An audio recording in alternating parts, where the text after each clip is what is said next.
परमेश्वर की महिमा हो। मैं आज आप लोगों के बीच में हनू के विषय में सुनाने के लिए जा रहा हूँ। अब उसके विषय में परमेश्वर का वचन में पढ़ेंगे तो उत्पत्ति पुस्तक में 5 अध्याय में 22 से लेकर 24 तक लिखा हुआ है। मथुसला के जन्म के पश्चात हनोक 300 वर्ष तक परमेश्वर के साथ चलता था और उसके और बेटे बेटियां उत्पन्न हुई। इस प्रकार हनोक की कुल आयु 365 वर्ष की हुई।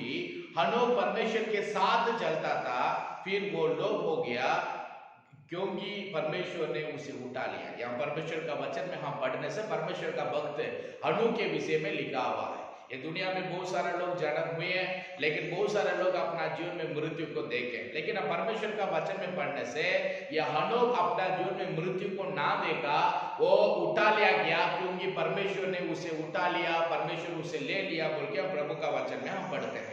या बाइबल में देखने से हनोक क्यों उठा लिया गया, आज हम भी एक दिन परमेश्वर जब आएंगे तब हम भी उठा लिया जाएंगे, हम बादल में परमेश्वर को मिलेंगे बोल के प्रभु का वचन कहा रहा है। तब यहाँ प्रभु का वचन में हनोक क्यों उठा लिया गया, उसका जो उठा लिया जाने के लिए क्या क्या कारण था, उसको हम बाइबल में पढ़ने से पहला बात हम देख रहे हैं, हनोक अपना जीवन में परमेश्वर के साथ चलने वाला व्यक्ति था। फर्स्ट पॉइंट परमेश्वर का वचन में हम देखने से वो क्यों उठा लिया गया हनोक अपना जीवन में। उत्पत्ति पुस्तक में 5 अध्याय में हम यहाँ पढ़ते हैं, या वचन में लिखा हुआ 22 में परमेश्वर की स्तुति हो, वो 300 वर्ष तक परमेश्वर के साथ वो चलता था बोल के परमेश्वर का वचन कहा रहा है। ये परमेश्वर के साथ में चलने वाला व्यक्ति था, परमेश्वर को खोजने वाला, ढूंढने वाला, परमेश्वर को बाय मारने वाला, हर एक बातों में परमेश्वर को अपने सामने में वो रखा था और परमेश्वर को वो पहला स्थान दिया और परमेश्वर के साथ में वो अपना जीवन को बिताया। इसलिए वचन कहा रहा है उसे परमेश्वर उठा लिया बोल के हम परमेश्वर का वचन में पढ़ रहे हैं। और वो क्यों उठा लिया गया, उसका कारण क्या है, हम यहूदा पुस्तक में से मैं आप लोगों को बताने के लिए जा रहा हूं, क्योंकि यहाँ परमेश्वर का वचन में लिखा हुआ है वो मृत्यु को ना देखा, वो उठा लिया गया क्योंकि परमेश्वर उसे ले लिया बोल के प्रभु का वचन कहा रहा है।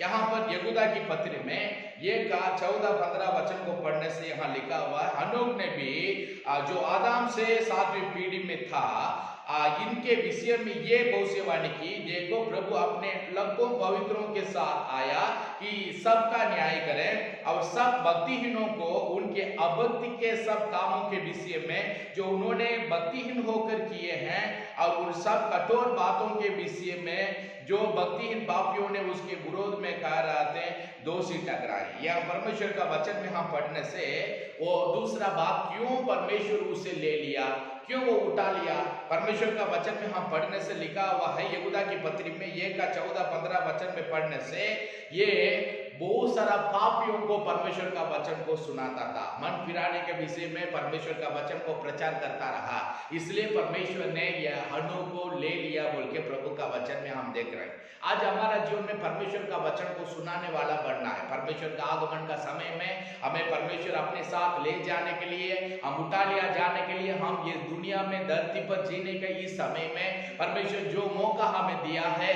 इस मौका को इस्तेमाल करते हुए हम दूसरों को परमेश्वर का वचन को सुनाना आवश्यक है, क्योंकि वचन में हम पढ़ते हैं हनोक वो परमेश्वर का वचन को प्रचार किया और परमेश्वर का वचन को प्रचार करता था। उस समय का लोग बहुत खतरनाक व्यक्ति थे, परमेश्वर का वचन का विरोधी थे और ये प्रचार करने के समय में इसका विरोध में भी उठे थे, फिर भी लोगों को नहीं डरता था, सबों के बीच में वो परमेश्वर का वचन को सुनाता था। दूसरा पॉइंट हनोक क्यों उठा लिया गया, हम वचन में देख रहे हैं वो परमेश्वर का वचन को प्रचार करता था। हम भी परमेश्वर का वचन को प्रचार करना है, पापियों को परमेश्वर का वचन को सुनाना है, तभी हम उसके आगमन में हम उठा लिया जाएंगे। ओके, इब्रानियों का पुस्तक में 11 अध्याय में यहाँ पर हम पढ़ने से लिखा हुआ है 5 और 6 वचन पढ़ने से लिखा हुआ है, विश्वास से ही हनोक उठा लिया गया कि मृत्यु को ना देखे और उसका पता नहीं मिला, क्योंकि परमेश्वर ने उसे उठा लिया था और उसके उठाए जाने से पहले उसकी ये गवाही दी गई थी कि उसने परमेश्वर को प्रसन्न किया है।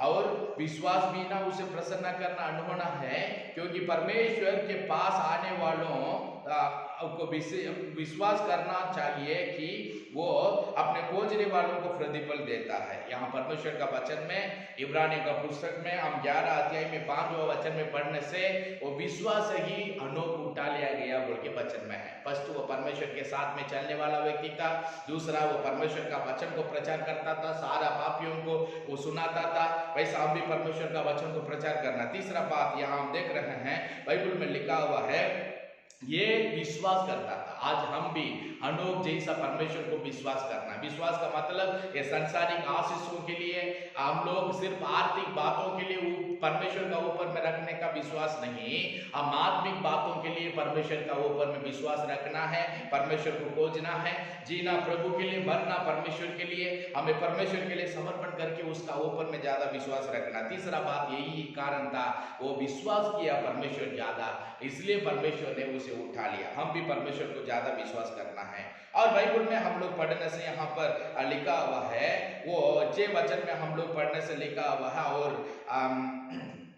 परमेश्वर की स्तुति हो, और वो विश्वास बिना प्रसन्न करना होना है, क्योंकि परमेश्वर के पास आने वाला विश्वास करना चाहिए कि वो अपने खोजने वालों को प्रतिफल देता है। यहाँ परमेश्वर का वचन में और भी हम लोग पढ़ने से लिखा हुआ है, परमेश्वर की स्तुति को, वो परमेश्वर का दृष्टि में प्रसन्न था। प्रसन्न का मतलब परमेश्वर उसे बहुत प्रेम किया, क्योंकि वो परमेश्वर का दृष्टि में वो अनमोल था। हम भी परमेश्वर का दृष्टि में अनमोल होना। कैसे हम परमेश्वर का दृष्टि में अनमोल हो सकते हैं? कैसा परमेश्वर का समूह में हम, परमेश्वर हमें ऐसा गवाही दे सकता है? हम परमेश्वर के समूह में हम अपना चाल चलन को सही करना है, परमेश्वर को जो अच्छा लगता है, परमेश्वर को जो ठीक लग रहा है, परमेश्वर का जो इच्छा है उसे हम पूरा करना, परमेश्वर का हृदय में हम लोग एक गवाही भी लेना हमारे लिए आवश्यक है। मेरा भाइयों बहनों, इसी 4 कारण से यह हनोक अपना जीवन में उठा लिया गया। पहला बात मैं आपके बीच में रखा, वो परमेश्वर के साथ में 300 वर्ष तक वो चलता था। ओके, दूसरा बात मैं आपको बताया, वो परमेश्वर का वचन को पापियों को प्रचार करता था। तीसरा पॉइंट मैं आप लोगों को बताया, वो परमेश्वर को विश्वास किया था। विश्वास का मतलब मैं आपको बताया, सिर्फ ये दुनिया का बातों पर विश्वास नहीं, ये दुनिया के बाद हमें जो कुछ भी मिलने वाला उसी का ऊपर में विश्वास रखना हमारे जीवन में आवश्यक है। और लास्ट पॉइंट में बोल रहा हूँ, वो परमेश्वर का दृष्टि में वो प्रसन्न था। आज हम भी परमेश्वर का दृष्टि में प्रसन्न बनना आवश्यक है। प्रसन्न बनने के लिए हमारा जीवन में क्या करना पड़ता है? परमेश्वर का वचन के अनुसार चलना है, और उसका दृष्टि में जो ठीक है उसे हम करने से परमेश्वर हमें जरूर ऐसा गवाही देगा, परमेश्वर यीशु मसीह हमें आशीष भी देगा। परमेश्वर आप सबको इस वचन के द्वारा आशीष करें। God bless you.